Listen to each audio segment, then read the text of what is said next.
안녕하세요. 합격 고고 요양보호사 TV 제6강 126쪽에서 145쪽 중심으로 설명을 드리도록 하겠습니다.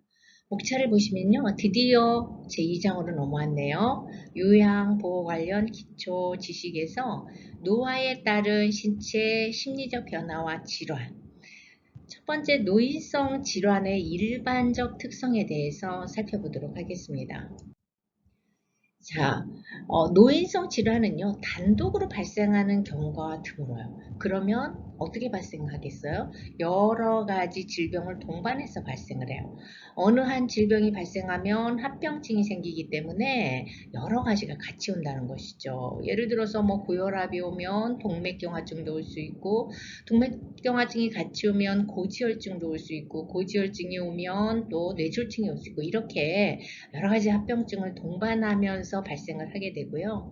또 때로는 증상이 거의 없거나 또는 애매해서 정상적인 노화 과정과 구분하기가 곤란해요. 질병이 생기더라도, 질병이 발병이 되더라도 이렇게 노화 과정하고 구분하는 게 애매한데 사실은 이게 시험에 잘 나옵니다. 단독으로 발생하는 경우 드물다, 증상이 애매하다. 또 원인이 불명확한 만성 퇴행성 질환이 대부분이에요. 원인이 명확하지가 않아요. 그리고 만성으로 많이 온다고 그랬죠. 그리고 퇴행성이라는 건 뭐냐면 우리가 성장을 막 한단 말이에요. 그런데 이 성장한 게 어느 순간에 멈추어서 뒤로 가는 것, 이걸 퇴행성이라고 하잖아요. 그래서 만성으로 퇴행성, 기능이 떨어지고 기능이 나빠지는 그런 퇴행성 질환이 대부분이고요. 경과가 길고 재발이 빈번하고 합병증이 생기기 쉽다. 또 약물에 민감하게 반응해요. 이것도 잘 나와요. 대부분 어떤 거에 둔감하게 반응하기 때문에 약물에 민감하게 반응한다고 생각하지 않아서 이걸 잘 틀려요. 근데 약물에 민감하게 반응해요. 그래서 약물 중독에 잘 걸린다는 거죠. 다음에 신장의 소변 농축 능력이 떨어지기 때문에 배설 능력이 저하돼요. 또 이렇기 때문에 민감하게 반응해서 약물 중독도 오지만 이러한 신장의 배설 능력 저하로 인해서 약물 중독이 올 수가 있어요. 약물이 잘 배설도 안 되고 또 기능적으로 잘 효과 있게 흡수되지도 않고 축적이 되기 때문에 이러한 약물 중독에 걸리기가 쉽다. 그리고 초기 진단이 매우 어렵다. 자, 이게 다 중요합니다. 이 일반적인 특성이기 때문에 신장의 소변 능축 능력 저하, 배설 능력 저하, 약물 중독. 질환 자체가 비교적 가벼워도요, 의식장애를 일으킬 수가 있어요. 이 노인은 설사로도 의식장애 일으킬 수 있고요, 변비로도 일으킬 수 있고요, 폐렴은 더 말할 것도 없고, 독감으로도 일으킬 수 있죠. 자, 이것도 잘 나오고요. 활동 강도 및 노화에 따른 혈액순환 저하로 욕창이 잘 발생해요. 일상생활 수행 능력이 저하되기 때문에 질환이 치유된 후에도 의존 상태가 지속되는 경우가 있어요. 그리고 신체적인 측면뿐만 아니라 심리적, 사회적, 경제적, 영적 측면이 모두 연관이 되어 있어요. 이것도 잘 나와요. 단순히 노인이라고 해서 그 질환이 신체적으로만 오는 게 아니에요. 신체적인 질병이 오면 심리적으로 연관이 돼 있고 우울해지고 사회적으로도 사회활동도 안 하게 되고 경제적으로도 의료비가 많이 들다 보니까 빈곤이 올 수 있고 영적으로도 피폐해질 수가 있겠죠. 이렇게 모두가 연관이 되고 있다는 것이죠. 이 부분도 잘 나오니까 기억을 해 주시면 되겠어요. 자, 이제 계통별 질환들이 있어요. 계통별 질환이 있는데 첫 번째 소화기 질환. 소화기 질환에는 어떤 것들이 있냐면요. 소화기는 뭐냐면 입에서 음식을 먹잖아요. 구강에서부터 시작해서 배설하는 항목까지 소화기라고 해요. 그러면 주로 이제 이 소화기 중에서 병이 잘 발생하는 게 우리가 많이 쓰이는 곳, 또 그런 많이 쓰이는 곳에 질병이 발생하는 게 또 주요 질환이 되겠죠. 그래서 계통별 주요 질환을 보면 위에 많이 발생을 해요. 그래서 위염, 위염보다 더 심한 건 위궤양, 위궤양보다 심한 건 위암, 또 대장에도 발생이 많이 돼요. 대장암. 그래서 우리는 위 내시경 검사를 건강진단할 때마다 하고 대장 내시경 검사도 하죠. 그다음에 설사나 변비. 다음에 이제 호흡기계는 인플루엔자 독감이라고 하죠. 인플루엔자, 또 만성기관지염, 폐렴, 전식, 폐결핵. 호흡기계는 그러면 어디를 말하는 거예요? 호흡기계는 코로 숨을 쉬죠. 코에서 기관지, 폐에 이르는 것을 호흡기계라고 그러죠. 이거는 뭐예요? 우리가 숨을 쉬는 그런 통로들, 기관들을 호흡기계라고 하는데 이 호흡은 산소를 들어 마시고 이산화탄소를 내보내는 일산화탄소를 내보내는 어떤 역할? 가스 교환의 역할을 한다라고 보시면 되겠어요. 그 다음에 심혈관계가 있어요. 심혈관은 그야말로 이 글자 그대로 심장, 혈관, 혈액이에요. 이 안에 혈액이 들어있어야 되겠죠. 심장, 혈관, 혈액. 이 심혈관계는 고혈압이 가장 많이 오죠. 그리고 동맥경화증, 또 심부전, 빈혈이 많이 오고요. 그 다음에 근골격계라고 있어요. 근육이라든가 또는 뼈 관련이죠. 그래서 뼈 안에 이제 뼈가 있으면 이 뼈를 지지해주기 위해서 근육이 있고 그 근육을 또 연결하기 위해서 힘줄, 인대, 연골 이런 것들이 있죠. 이런 것이 근골격계라고 할 수가 있어요. 이 근골격계에서는 퇴행성 관절염, 골다공증, 고관절 골절이 많이 와요. 다음에 이제 비뇨생식기가 있어요. 비뇨생식기계에서는 비뇨생식기는 뭐예요? 비뇨기계는 배설하는 데죠. 생식기계는 생산하는 데라고 볼 수가 있어요. 이 비뇨생식기에서는 요실금, 전립선 비대증이 주요 질환이고요. 피부는 욕창, 또 피부 건조증, 또 대상포진, 옴, 머리니를 들 수가 있어요. 피부계는 뭐예요? 우리 몸 밖에 있는 게 다 피부죠. 이 피부는 세 개의 층으로 나눠 있어요. 표피, 진피, 피하주지. 여기에 이제 표피가 눌려서 진피까지, 피하주지까지 또 근육까지 괴사가 올 수 있는 게 욕창이죠. 그리고 피부가 건조해지는 피부 건조증. 대상포진, 온머리니. 그 다음에 신경계는 우리 정보 전달을 해주고 우리의 그 정보 전달을 통해서 우리의 인지라든가 우리의 기능을 유지해주는 그런 역할을 해요. 그런데 이 신경계에 문제가 생기면 치매, 뇌졸중, 파킨슨 질환이 오죠. 그 다음에 감각기계, 시각, 촉각, 청각, 후각, 미각 뭐 이런 것들 감각기계라고 하죠. 이러한 감각기계에 오는 질환, 녹내장, 백내장, 노인성 난청. 그 다음에 이제 내분비계는 주로 호르몬을 관장을 하죠. 호르몬과 관련된 주요 질환은 당뇨병, 그 다음에 심리, 정신, 요 부분까지는 육체적인, 신체적인 질환이라고 보면, 심리, 정신적인 질환이 또 있죠. 이 심리, 정신적인 질환은 우울증이나 선망이 이제 노화가 일어나면 자주 와요. 자, 이렇게 이제 10가지를 살펴봤어요. 그러면 각 질환별 구체적인 증상과 치료 방법을 한번 살펴보도록 할게요. 자, 소화기계.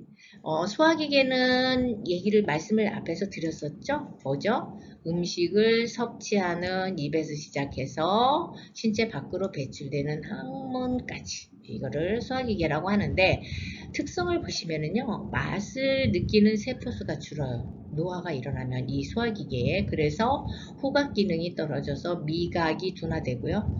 짠맛과 단맛이 둔해지고, 쓴맛과 dob순맛이죠? 신맛은 잘 느껴요. 이게 시험에 잘 납니다. 그리고 타액과 위액 분비가 저하되면서 위액은 산이거든요. 그러니까 이 산의 농도죠. 산의 농도가 저하됨으로 해서 소화 능력이 떨어져요. 다음에 이렇게 소화 능력이 떨어지면 어떻게 되겠어요? 소화가 잘 안 되니까 배에 가스가 차고 또 변비, 설사, 구토 증상을 유발하게 되겠죠. 그리고 이제 췌장에서 소화즙이 나와야 되는데 소화 효소가 나와야 되는데 이 생산이 감소돼요. 췌장에서 나오는 소화 효소는 지방을 소화시키는데 이 지방이 소화가 안 되기 때문에 흡수력이 저하가 일어나요. 이것도 잘 나오죠. 그 다음에 호르몬 분비 감소로 인해서 당내성이 떨어져서 당뇨병에 걸리기 쉬워요. 이것도 잘 나와요. 그 다음에 직장벽 탄력성이 감소되고 항문 관략근의 긴장도가 떨어져서요. 변실금이 발생하게 돼요. 자, 소화기계는 이러한 특성들이 노화에 의해서 발생이 되면서 위험 발생이 높아져요. 자, 그러면 위험의 증상을 보시면 급성 위염이 걸리면 식사 후에 위가 무겁거나 부푼 듯한 팽만감, 부은 것 같죠? 그리고 명치에 통증, 트림, 구토가 일어나는데 특징적인 증상이에요. 잘 나오죠? 식사 후 3시간 내지 4시간이 지나서 배가 고프기 시작할 때 명치 부위에 심한 통증이 일어나요. 명치 부위에 심한 통증이 일어나고 치료는요. 하루 정도 금식을 해서 위를 비워주는 것도 중요하고요. 물을 자주 마셔줘야 돼요. 이때 탈수를 예방하기 위해서. 그리고 자극적인 음식은 피하고 규칙적인 식사를 하는 것도 위험을 예방하거나 치료하는데 중요한 역할을 해요. 자, 보시면 요거 중요하다고 그랬죠? 요거 정도 기억하시면 되겠습니다. 다음 위궤양이에요. 위궤양은 위염보다는 좀 더 심하게 이제 손상이 온 건데 위염은 위 내막에 이제 염증이 생기고 손상이 온 거고 위궤양은 위 내막 안에 깊숙이 들어가서 뭐 근육까지도 손상이 오게 돼요. 그래서 위궤양은 특징적인 증상으로요. 새벽 1~2시에 상복부에 아주 속쓰림 불편감, 통증 같은 게 와요. 속쓰림이 주로 많이 오죠. 속쓰리고 소화불량이 오는데 새벽 1~2시. 위염은 식후 3~4시. 그리고 이 위궤양은요. 위출혈, 위천공, 위협착이 일어나요. 이는 뭐냐면 근육까지 손상이 왔다고 그랬잖아요. 폐였다는 말이죠. 그 폐인 데에서 출혈이 일어날 수 있고요. 출혈이 일어나면 위가 이렇게 그 운동을 할 때 붙어가지고 위가 협착돼요. 협착이 되면 어떻게 됐어요? 또 운동을 하기 위해서 이렇게 뛸 때 이게 더 손상이 일어나겠죠. 이게 많이 진행이 협착됐다, 이게 떨어졌다, 이게 진행이 되면서 손상이 깊어지면 위가 천공, 구멍이 뚫리겠죠. 이렇게 해서 새벽 1~2시 위출혈, 위천공, 위협착 이게 나오면 위궤양이에요. 위궤양. 위천공 위협착 나오면 위궤양. 자, 치료 및 예방을 보시면 이거 시험에 잘 나오죠. 약물요법과 함께 식이요법, 충분한 수면, 심신 안정, 상식이니까 하실 거라 생각되고요. 금연, 다음에 위출혈, 천공, 협착이 있으면 당연히 병원에 빨리 가야 되겠죠. 네, 그리고 다음에 이제 위암이에요. 이 위암이 이제 뭐 여러 가지 요인에 의해서 발생이 되겠지만 위염이 걸렸다거나 만성염, 그다음에 위궤양, 만성위궤양 이럴 경우에 이제 위암으로 진전되는 경우가 많죠. 자, 위암은 서서히 진행돼요. 증상이 잘 나타나지 않는 게 특징이죠. 소화불량, 식욕감퇴, 체중 감소, 속쓰림, 오심, 복부 통증, 불편감, 빈혈, 피로, 권태감. 이거의 특징적인 것이 출혈, 토열, 혈변, 구토예요. 자, 위궤양도 위출혈이 있었죠? 똑같죠? 그렇지만 위궤양은 위가 협착될 수 있다. 위 운동을 하면서 이 상처난 부위가 붙을 수 있다. 그 다음에 이게 떨어지면서 자꾸 얇아지니까 만약 손상이 일어나서 내막이나 근육이 얇아지니까 위에 구멍이 뚫릴 수 있다. 그래서 위천공이랬죠. 그런데 위암은 출혈 다음에 토해요. 피를 토해요. 토열. 그 다음에 변으로 혈변. 위로 아래로 혈액이 나올 수가 있어요. 대변에 혈변이 톡한다. 구토를 하고요. 복부에 종양덩어리 같은 건 아시겠죠? 그 다음에 암은요, 항시 암에 대한 치료 및 예방이 나오면 수술을 하더라도 5년간은 계속 추후 관찰을 하면서 병원에서 재발 여부 확인을 위해서는 정기적인 검진을 해야 된다. 또 헬리코박터균이 위암을 일으킬 수 있는 유발 요인이기도 하기 때문에 헬리코박터균을 치료하고요. 스트레스 받지 말고 금연하고 이렇게 하라는 거죠. 자, 여기에서 잘 나오는 거 출혈, 도열, 혈변 증상, 또 소화불량, 식욕감대, 속쓰림 50 정도 잘 나와요. 이제 5년간 하는 거, 이거는 뭐 수술에 대해서는 공통적인 거니까요. 공통적인 부분으로 기억을 하시면 되겠어요. 다음에 대장암이에요. 대장암의 증상은 장 습관이 변화가 와서요. 장 폐색이 일어나거나 설사가 왔다가 변비가 왔다 그렇게 해요. 그리고 대장암은 혈변, 위암하고 비슷하죠? 그런데 틀린 게 뭐예요? 위암은 출혈, 토열, 입으로 토하죠. 혈변이 있어요. 아래, 위로 혈액이 나온다고 그랬죠? 근데 이거는 직장 출혈이라고 그래서 항문 바로 위에 있는 직장에 출혈이 있기 때문에 피가 조금 더 변 색깔이 빨개요. 피 색깔이에요. 그리고 직장 출혈은 출혈이 막 쫙쫙 피가 나오는 거겠죠. 혈변은 더 위에서 나오는 것보다는 빨갛고 위에서 나오는 혈변은 커피색처럼 이렇게 변질이 돼서 나오죠. 다음에 이제 점액 분비가 있으면 대장암이다. 혈변, 직장 출혈, 점액 분비가 있으면 대장암이다. 허약감, 체중 감소는 상식적으로 아시는 거니까요. 요게 시험에 잘 나옵니다. 악성 종양이나 개실, 치질, 변비 등에서도 이러한 증상 나타날 수 있죠. 양성 종양 양성 종양이 있어도 뭐 혈변이 올 수 있고요. 출혈이 있을 수 있어요. 치질이나 변비 등에서도 여기서 똑같이 5년간 그리고 잦은 간식과 늦은 식사 먹으면 대장암에 걸리기 쉽다. 그리고 통곡식, 대장암에 이거 잘 나오죠. 통곡식, 생채소, 생과일, 통생생, 통이나 생을 먹으면 좋다. 식물성 지방을 섭취하는 게 좋다. 동물성 지방 섭취를 줄여라. 이게 이제 통곡식 생채소, 생과일 섭취가 잘 나오죠. 혈변, 직장 출혈, 점액 분비가 잘 나오고요. 그 부분을 기억하시면 되겠어요. 자, 다음에 설사예요. 설사. 1회, 수십 회, 수분이 많은 변을 보는 거죠. 이건 이제 다 아시죠. 뭐 물설사를 할 때도 있고 뭐 혈성설사를 할 때도 있어요. 설사를 일으키는 변비가 있다고 그래서 막 이렇게 변을 묽게 하는 하제 이런 약물을 남용하면 이러한 이제 설사를 일으킬 수가 있어요. 자, 심신을 안정시키고 몸을 따뜻하게 유지하는 게 치료 및 예방이에요. 요것도 잘 나오죠. 설사일 때 심신 안정, 몸을 따뜻하게 유지해라. 그 다음에 음식물 섭취량은 줄이되 물은 충분히 마셔 탈수를 예방한다. 이 부분이 음식물 섭취도 줄이고 물도 제한한다. 이렇게 나오는 경우가 많아요. 아니에요. 물은 충분히 마셔요.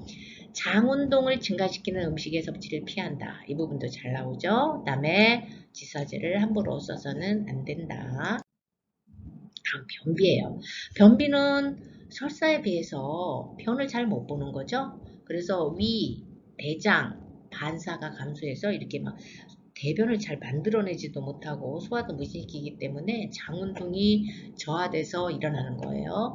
또 지나친 저잔여식이 섭취예요. 그러니까 장에 어떠한 찌꺼기가 남을 만한 음식을 먹지 않아요. 통곡식이나 생야채를 먹지 않고 뭘 먹어요? 이렇게 아주 부드러운 그냥 입에 넣으면 녹는 그러한 찌꺼기가 남을 수 없는 그러한 음식을 섭취를 하면 변비가 올 수 있어요. 수분과 섬유질을 포함한 음식 섭취를 안 하고 섬유질 없는 저잔여식을 먹고 수분도 없는 그런 걸 먹는다. 그 다음에 하재 남용을 하면 변비를 물게 변비라고 계속 약을 먹으면 더 악순환이 와요. 배변 반사가 저하돼요. 우리 몸은요, 이 자연적인 치유 기능이 있어요. 그런데 이러한 자연적인 치유 기능, 또 자연적으로 본인이 이 몸의 기능을 활성화하는 기능들이 있는데, 그런 것을 약으로 해서 치유하려고 하다 보면 지나치게 섭취를 하면 이런 반사 능력 또는 그 조직의 기능, 기관의 기능이 저하되면서 차츰차츰 악화되는 그러한 현상을 겪게 돼요. 그래서 이 변비에서도 하재 남용을 하면 오히려 배분 반사를 저하시켜서 변비가 심해진다. 요실금과 관련된 염려, 소변을 많이 안 보려고 수분 섭취를 안 하면 변비가 온다. 변비 유발하는 약물 사용, 항마제라고 그래요. 저는 항마제, 제산제도 있어요. 항마제, 변비 유발하는 약물, 항암제, 마약성 진통제, 또 제산제, 산을 없애는, 그러니까 속이 시려 위궤양이 있으면 제산제를 먹죠. 이 제산제, 그래서 항암제, 항마제 이렇게 외우시면 돼요. 이게 가끔 잘 나와요. 변비를 유발하는 약물 사용, 변비를 유발하는 항암제를 지속적으로 사용했을 때, 마약성 진통제를 사용했을 때, 제산제를 사용했을 때, 시험에 나오니까 기억해 두세요. 그 다음에 식물 치료는 치료 및 예방은 식물성 식이섬유, 유산균, 음식물, 물을 많이 섭취해라. 다음에 우유를 많이 섭취해라. 왜냐하면 우유는 장의 운동력을 높이고 변이를 느끼게 해줘요. 자, 요거 시험 잘 나옵니다. 그 다음에 대장의 운동력을 높임으로 해서 복부 마사지를 해줘요. 그러면 배변을 돕게 돼요. 요거 2개 잘 나옵니다. 변이가 생기면 즉시 화장실을 찾는다.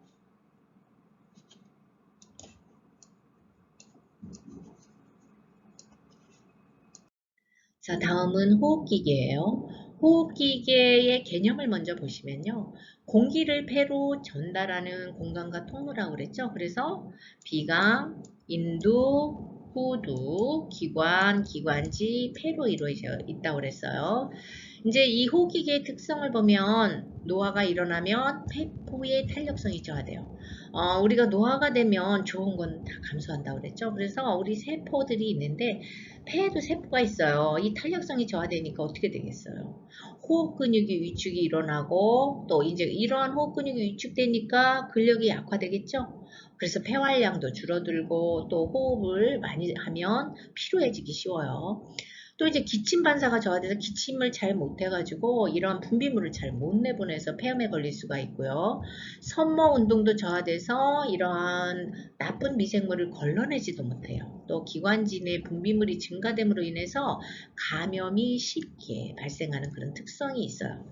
자, 그러면 이게 이제 시험에 날 경우에 기침 반사 증가한다. 틀렸죠? 기침 반사가 저하된다. 섬모 운동 증가한다. 틀렸죠? 섬모 운동이 저하된다. 폐포의 탄력성이 증가한다. 틀렸죠? 감소한다. 폐순환량 증가한다. 감소한다. 왜냐면 이러한 것들은 상당히 몸에 좋은 영향을 미치는 것들이잖아요. 그래서 이게 증가할 리가 없죠. 노화가 일어났는데 감소를 할 수밖에 없어요. 이 부분을 잘 기억하시면 될 것 같습니다. 자, 이제 그러면 호흡기계에는 첫 번째가 독감이 있죠. 인플루엔자. 겨울철에 유행하죠. 인플루엔자에 걸리면 고열이 나고 기침. 이렇게 이제 호흡기 질환을 일으키는, 호흡기 증상을 일으키는 질환인데, 증상을 보시면 갑작스럽게 열이 나요. 38도 이상. 그리고 두통, 전신쇠약감, 마른 기침, 인두통, 코막힘, 근육통, 뭐 이런 그 몸살, 감기처럼 오죠. 고열하고 이것만 기억하시면 되고요. 치료 및 예방은 안정을 취하고 충분한, 이거 여기에도 수분 섭취가 나와요. 수분을 제한하는 질환 말고는요, 거의 수분 섭취를 권장을 해요. 그래서 또 예방접종이 잘 나오죠. 매년 1회 예방접종 10월에서 12월 사이에 하면 더 좋아요. 자, 다음에 만성기관지염. 보시면 의인은 기관지에 만성적 염증이 생기면서 기도가 좁아져요. 그래서 숨쉬기가 어려워지는 거죠. 기도가 좁아지기 때문에 원인 및 증상을 보면 흡연, 매연 누출, 세균성 혹은 바이러스성 감염. 그러니까 화학물질에 의해서도 그렇고요. 주위에 어떠한 오염된 물질, 또 세균에 의해서도 바이러스에 의해서도 감염이 돼요. 심한 기침을 하면서 이른 아침에 가래 끓는 기침을 해요. 그러니까 옛날에 우리 할아버지들이 막 해수 기침했죠. 잘 모르시는 분도 계시겠지만 그게 이런 만성기관지염일 가능성이 많아요. 이른 아침에 가래 끓는 기침을 한다. 점진적인 호흡곤란이 심화되고요. 치료 및 예방을 보시면 심호흡과 기침을 해서 기관지 내 가래를 배출해야 돼요. 여기 잘 나와요. 심호흡을 하면서 기침을 해라. 그래서 가래를 계속 배출해라. 지나치게 뜨겁거나 차가운 음식, 자극적인 음식은 기관지 경련을 초래할 수 있고요. 또 여기 잘 나오죠.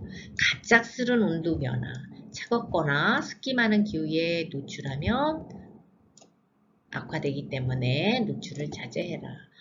이게 이제 특별히 만성기관지염에서 기억하셔야 될 내용이에요. 자, 다음은 호흡기계의 폐염이에요. 폐염. 원인은요, 세균성일 수도 있고 바이러스성일 수도 있어요. 그런데 또 하나가 있죠. 흡인성 폐염.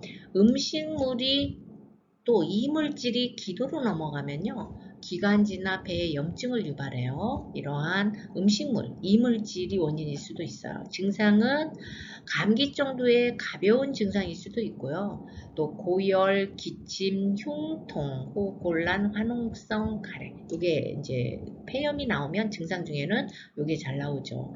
고열이 나면서 흉통이 나면서 호흡곤란이 있다. 그럼 뭐라고요? 폐염이라고요. 자, 마른 기침이나 짙은 가래를 뱉어내는 콩콩 마른 기침을 하거나 아니면 막 가래를 진한 점액이 있는 잘 뱉어지지 않는 가래에 달라붙은 것 같은 기침 그렇게 하면 폐염이라고 생각을 하시면 될 거예요. 다음은 천식이에요. 천식은 기관지 벽이 붓고요. 기도가 협착이 돼요. 그리고 자극, 이건 이제 알러지성의 그러한 호흡기계 질환이기 때문에 이러한 자극에 대해서 기도가 과민 반응을 일으키는 상태예요. 또 이제 그러면 알러지이기 때문에 여러 가지 요인이 있겠죠. 꽃가루, 진먼지, 진드기, 고양이털, 배설물, 곰팡이, 또 대기오염까지도요. 황사, 매연, 먼지 이런 자극 물질이 있으면 이러한 것들이 알러지를 일으켜서 천식이 오게 돼요. 그리고 갑작스러운 온도나 습도의 차이 또한 이러한 알러지를 일으킬 수 있어서 천식이 오는 원인이 되기도 하죠. 이게 또 시험에 가끔 나옵니다. 다음에 이제 증상은요, 가장 특징적인 게 이거고, 그래서 이 특징적인 거기 때문에 시험에 잘 나죠. 숨을 내쉴 때 쌕쌕거리는 호흡음이 있어요. 호흡곤란이 오고요. 또 점액 분비량이 증가하고 또 알레르기성 비염이 온다고 그랬죠. 알레르기성 질환이기 때문에 알레르기성 비염이 자라요. 여기서 특별히 신경을 써야 되는 게 숨을 내쉴 때 쌕쌕거리는 호흡음. 기억해 주세요. 치료 및 예방을 보시면은요, 따뜻한 곳에서 추운 곳으로 온도가 갑작스럽게 변화하는 것은 피해야 돼요. 이거 잘 나오죠. 그 다음에 운동 30분 전에 기관지 확장제 사용하면 운동할 수 있어요. 천식 환자는 운동을 할 수 없다. 그러면 틀렸죠? 기관지 확장제를 사용하고 운동할 수 있다. 운동 30분 전이에요. 그 다음에 담배, 벽난로, 먼지, 곰팡이를 피한다. 적당한 휴식과 수면을 취하고 스트레스와 불안을 줄인다. 침구류는 먼지를 없애기 위해서 뜨거운 물로 빨아야 돼요. 천식 때도요. 이것도 가끔 나옵니다. 뜨거운 물로 빨아야 된다. 그 다음에 매년 1회 인플루엔자 백신은 어떻게? 1회 매년. 그죠? 이것도 잘 나와요. 그 다음에 65세 이후에 폐렴구균 백신을 한번 맞는다. 요게 시험에 잘 나오니까 요거 기억해 놓으세요. 자, 다음에 폐결핵이에요. 폐결핵. 폐결핵은 감염병이죠. 전염이 된단 말이죠. 원인은 영양 부족이 있거나 또는 알코올, 약물 중독, 이렇게 면역력이 떨어지면 온다고 그랬죠. 증상은 초기에 대부분 무증상이라 잘 몰라요. 감염병이 있는데도. 그래서 다른 사람한테 옮기기가 쉽죠. 오후에 고열이 있다가 늦은 밤에 식은땀과 함께 열이 내리는 증상. 이게 또 시험에 잘 나오는데 왜 그러냐면 이게 다른 병하고는 좀 다르죠. 다른 병은 늦은 밤에 열이 생기죠. 근데 오후에 고열이 있다가 늦은 밤에는 오히려 열이 내려요. 식은땀과 함께. 그래서 이게 시험에 잘 나오는데 이렇게 나올 수가 있죠. 늦은 밤에 열이 있다가 아침에 식은땀과 함께 열이 내리는 증상. 틀리죠? 오후에 고열이 있다가 늦은 밤에 내려요. 그다음에 피로감, 식욕부진, 체중 감소, 마른 기침과 점액성, 화농성 객단과 가슴 통증, 호흡곤란, 흉막염 등의 합병증도 와요. 자, 다음에 치료 및 예방에서는 약이 좀 독해요. 그래서 위장장애, 홍조, 피부 발진, 가려움, 발열 같은 부작용이 있는지 관찰을 해야 되고요.